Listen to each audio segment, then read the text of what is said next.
Guide to the graphic. Here we have a presentation of an artery.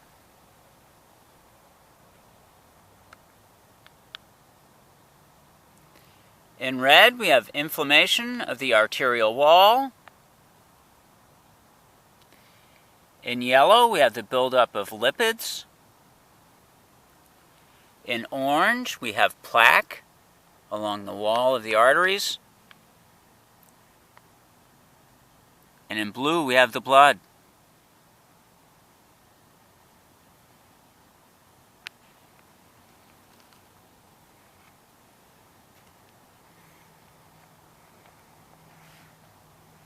Hyperlipidemia. Hyperlipidemia is defined as an elevation of one or more of the following: cholesterol, cholesterol esters, phospholipids, or triglycerides.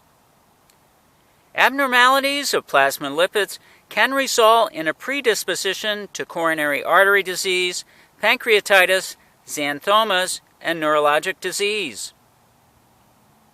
Pathophysiology.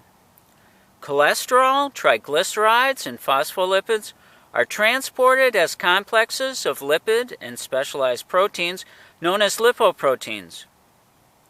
Elevated total and low-density lipoprotein cholesterol, LDL-C, and reduced high-density lipoprotein cholesterol, HDL-C, are associated with the development of coronary heart disease.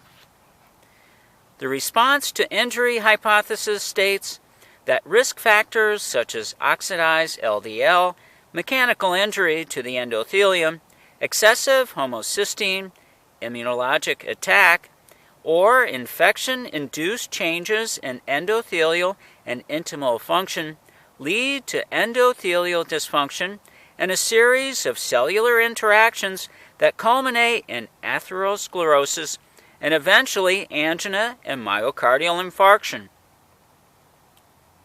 Atherosclerotic lesions are thought to arise from transport and retention of plasma LDL-C through the endothelial cell layer into the extracellular matrix of the subendothelial space. Once in the artery wall, LDL is oxidized by various oxidative products produced locally. Mildly oxidized LDL then recruits monocytes into the artery wall. These monocytes then become transformed into macrophages that accelerate LDL oxidation. Oxidized LDL provokes an inflammatory response mediated by a number of chemoattractants and cytokines, for example, monocyte colony stimulating factor, intercellular adhesion molecule, platelet-derived growth factor, transforming growth factors, interleukin-1 and interleukin-6. The extent of oxidation and the inflammatory response are under genetic control, and primary or genetic lipoprotein disorders have been classified into 6 categories commonly used for the phenotypical description of hyperlipidemia.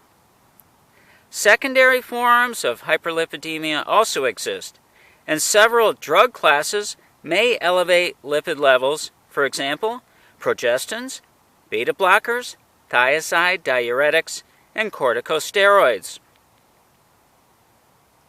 The primary defect in familial hypercholesterolemia is the inability to bind LDL to the LDL receptor, or rarely, a defect in the internalizing of the LDLR complex into the cell after normal binding.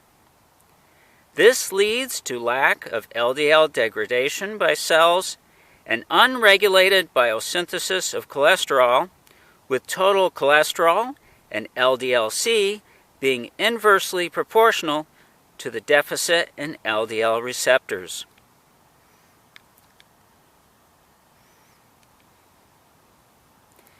And that is hyperlipidemia.